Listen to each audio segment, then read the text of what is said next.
Can you speak to the practice of removing people's respirators and bear macing them in the face?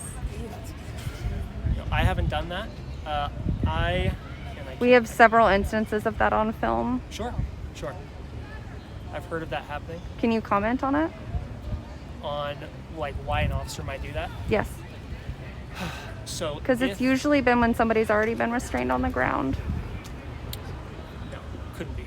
So you're saying if someone was arrested on the ground and then a police officer, when they're not posing any kind of a threat, a cop takes their mask off and pepper sprays them when they're already being restrained?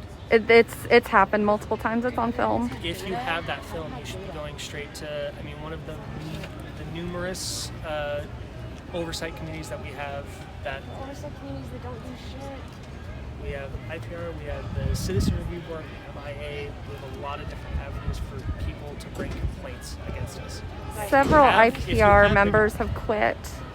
Okay. Since this has began because they have felt that it's been an unethical process. Okay. I can't speak to their mindset. Absolutely. But if you have video evidence, what you should do is very clear. You should be addressing those issues. Do you feel like that's the job of press? To do what? To turn things into IPR. Is any reasonable citizen. If I had seen that... Are you not a reasonable citizen? I could have done something about it. But what I'm just... And again, I don't want to disrespect you guys by saying that, like, calling you a liar or anything like that. I'm just saying I have not seen that, and I cannot believe in my heart that's actually happening. Can you speak to what happened the night at Ted Wheeler's house when an officer punched a medic in the face 5 times? Not Which something night you was can this? comment on. I don't know which night you're talking about. Was this the night just recently? Mm-hmm. The fire? I wasn't there. Sure. It was a widely circulated video, though. Okay. There was a takedown of a medic. Sure. Where they were punched in the face 5 times, and it was widely circulated in the Oregonian and on national news. Okay. Chief Local even made comments about it. It's super vague comment. Okay. If there's a police report, you can probably read exactly why the officer felt like they had to do that. So you feel like an officer might feel it's necessary to punch someone in the face on a takedown? Like, hypothetically, is it? Sure. Could it be? Could it be necessary to punch someone in the face 5 times? In the Portland Police Bureau's use of force. To have to strike someone? To punch someone in the face. So, Closed fist, punch someone repeatedly while they're on the ground. So we have a threshold called active aggression. So active aggression is defined as, it is a person's,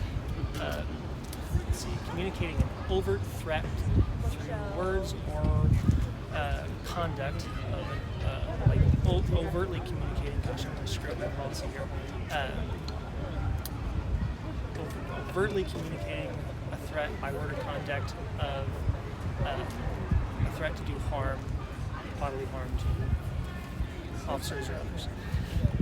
And at that threat level, we can use strikes and we can use less lethal tools like a taser or our 40mm launcher and stuff like that. Would that typically be somebody that's armed? What do you mean? Would that have to be, in terms of code of conduct, would you have to take that action if that person was armed, or would it be appropriate to use that on somebody who is not armed?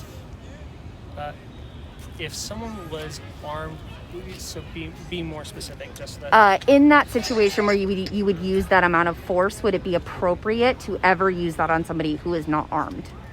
Yeah, it could be. So if someone wanted to hurt you, they weren't armed, but they were trying to hurt you with kicks and punches. What about somebody that was retreating? If someone was running away and they got taken down and they weren't trying to hurt anybody and they got punched, yeah, that would be inappropriate. So that was the situation.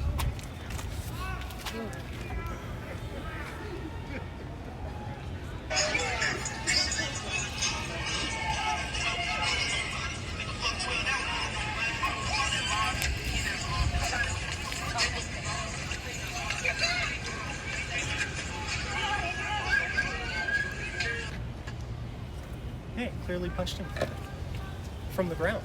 That's why his helmet flies off.